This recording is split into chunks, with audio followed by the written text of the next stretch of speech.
ipapakitang turo ay gumawa muna ako ng banghay aralin na makikita sa Word. At ang nagawa kong PPT ay inilagay ko o ibinahagi ko sa PowerPoint na app.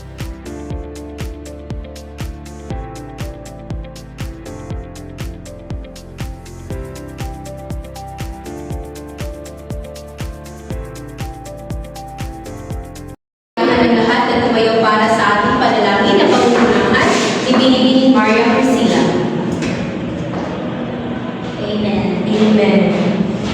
At bago kayo umuan, mangyari tingnan muna ang inyong mga upuan, class, kung meron bang mga basura at ito'y pulutin at iayos nyo yung mga upuan. Okay? Isang mapagpala at maluwalhating hapon po sa ating lahat. Panibagong araw, panibagong talakayan na naman ang ating aalamin.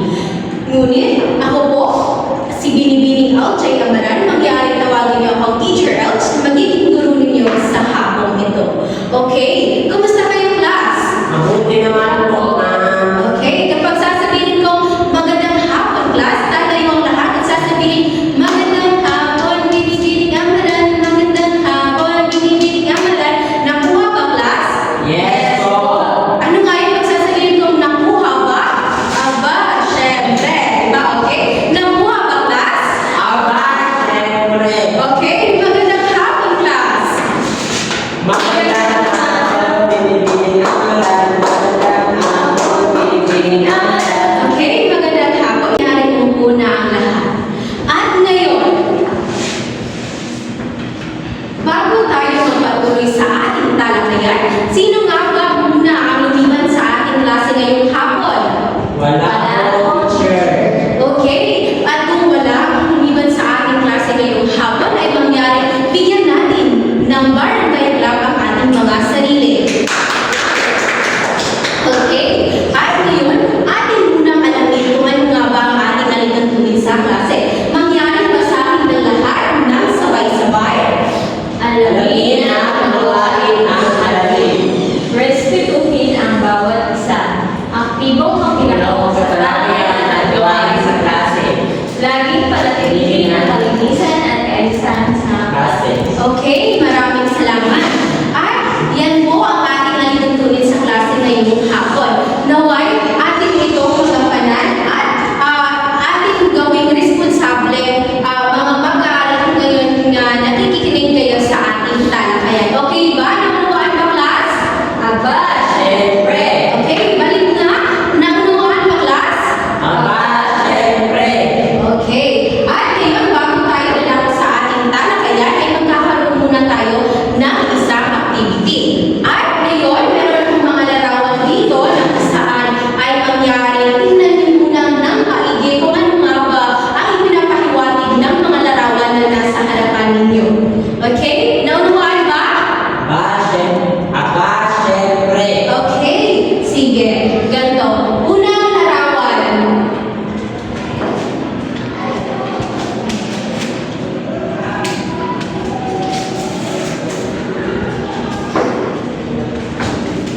Mangyari tingnan ninyo kung ano nga ba ang ipinapahiwatig ng unang larawan. At mangyari pumunta sa harapan kung ano ang ipinapahiwatig dito. Or ano yung inilarawan sa larawan. Yes? Sino ang gustong sumagot sa ating unang katanungan? Yes? Ginong Wajing? Ito ay? Maaari ba sabihin mo muna kung ano yung inilarawan dito? Ilarawan mo dyan ang sakripisyo ng sangina. Okay, mangyari ba ang isulat mo kung ano yung mahihimuhan dito?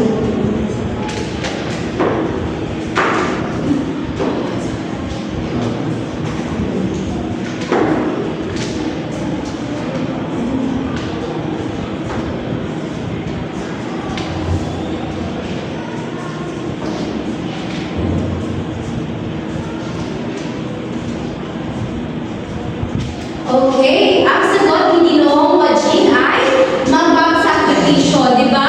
Ang tama ba ang ginawa ni ang sagot ni Ginoong Wajin? Yes po. Okay, magaling, mahusay, Ginoong Wajin. Atin muna alamin kung tama ba ang nagawa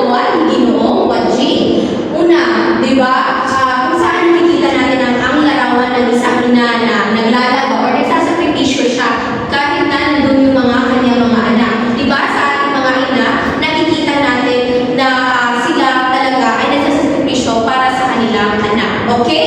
Tama ang sagot ni Ginoong Wajing. At dahil dyan, bigyan natin siya ng correct na Miss Aquino lang. Alam niyo ba yun? 1, 2, 3, 1, 2, 3, correct. Okay? Magyari ba ako sa bayan? 1, 2, 3, 1, 2, 3, correct. At dahil dyan, ito ang gantimpala mo, Ginoong Wajing. Okay? Yes, sa pangalawang larawan, Binibining Maria, ano ang makikinuha mo?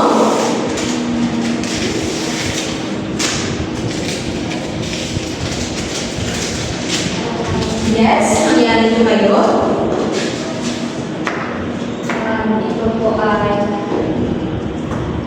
Abagas Mahal. Bakit? Ano ba ang nakikita mo dito? Dito ay makikita na pinakarga niya ang kanyang mga anak. Okay, magaling. Binibining Ebasko, mangyari may sulat mo kung ano yung sagot mo.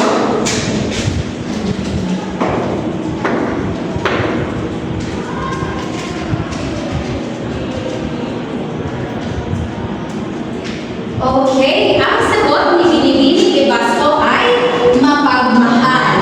Tama ba si Binibining Ebasko, class? Aba, syempre. Okay, mahusay ang ginawa ni Binibining Ebasko sapagkat itong larawan na ito ay nagpapakita ng isang ina na kung saan karga niya or nagpapakita siya ng pagmamahal sa kanyang anak, dalawang anak na isang babae at isang lalaki. At ito ay mapagmahal. At dahil dyan, bigyan natin ng very good clap. Alam niyo ba yung very good clap ni Indonesia or Indonesia clap? Yes. Okay, ito yun. 1, 2, 3, 1, 2, 3. Very good, very good, very good. Okay, mangyari na ko ay sabayan. 1, 2, 3, 1, 2, 3. Very good, very good, very good. Okay?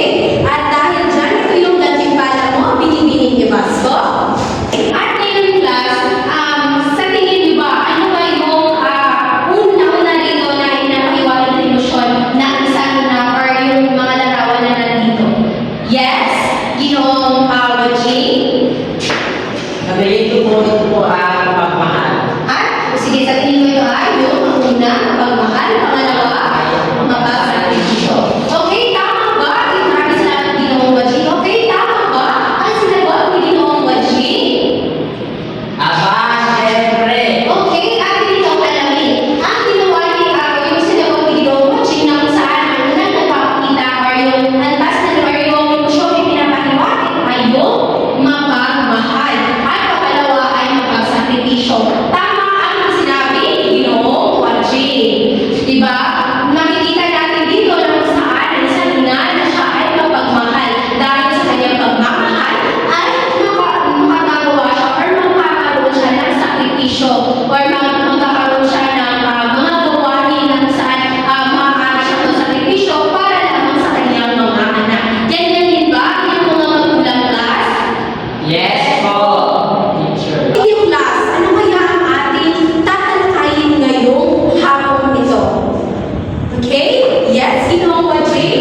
Ang tatalakayin natin sa araw nito ay tungkol sa panguri ng papasimpi ng ganda. Okay, magaling si Ginoong Wajing. At dahil dyan, bigyan natin siya ng barangay club. Yay! Okay, ito ang iyong gantimpala, Ginoong Wajing. At ngayon, bago tayo dadako sa ating formal na talakayan, alamin muna natin kung ano nga ba yung layunin natin sa hapon ito. Mangyari ba kung sa akin ng sabay-sabay? Natutukoy ang kahulugan Ng panguri ng papasimpi ng ganda. nagpapahalagaan Ang gustong paggamit ng panguri ng papasimpi ng damdamin sa maayos Diyos na makikipagkapwa-tao, nakabuo ng ulat, jingle at rap ng paggamit ng angkop na panguri ng papasimpi ng ganda sa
Dalawa ang maganda.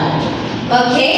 Nakukulitan ko yung isang katandaan na inis or inis yung tagpo niya. Okay? Ngayon, pangatlong larawan, yes, Pilipin Maria. Ma, naglilihi ako sa mangga. Buntis ata ako. Tigilan mo ako, Lando. Balik mo yung wig mo. Ambisyoso. Okay, sa tingin niyo, ano ba yung ipinapakita ang damdamin ng emosyon dito? Yes, Ginoong Jane?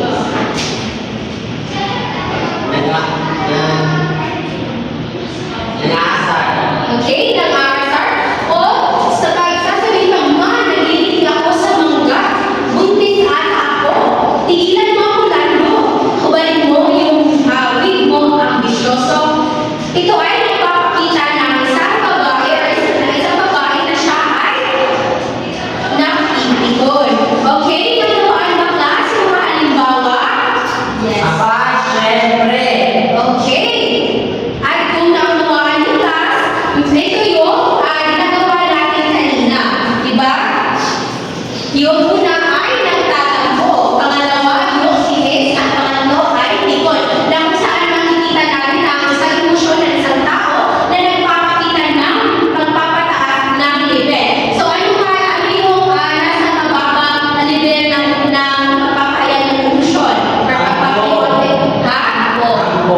Okay, maraming salamat. Yes, pangalawa, Binibini Maria.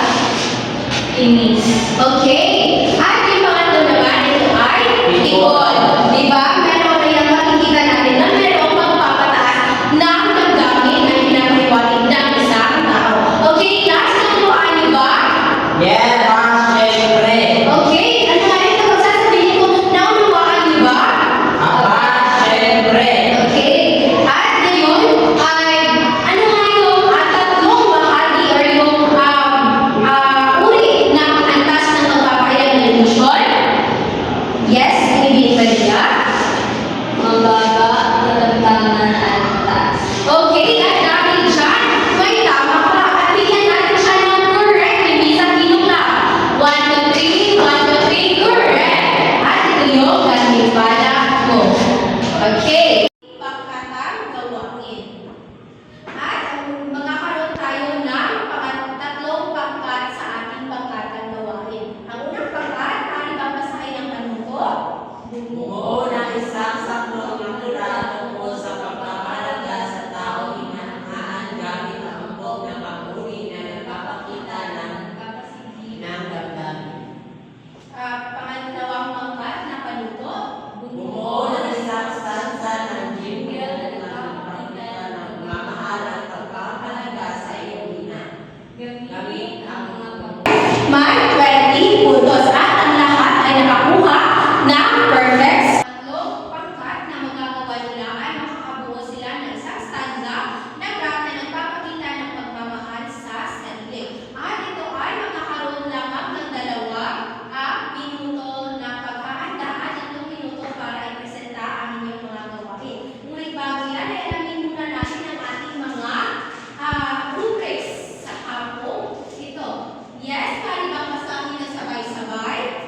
Nilalaman. Nilalaman. 5 puntos sa pagbuo, husay at malinaw ang Gawa gawa. ang itinagang gawain ng pangkat.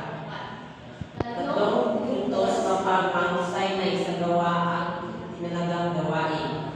1 puntos mapagdiga ang mahusay ang pagkagawa sa gawain. Okay, maraming salamat. Yan yung magiging batayan natin o pamantayan natin sa paggawa ninyo ng pangkatang gawain. Okay, handa na ba ang lahat? Aba, syempre. At ang 2 minuto nyo ay magsisimula na.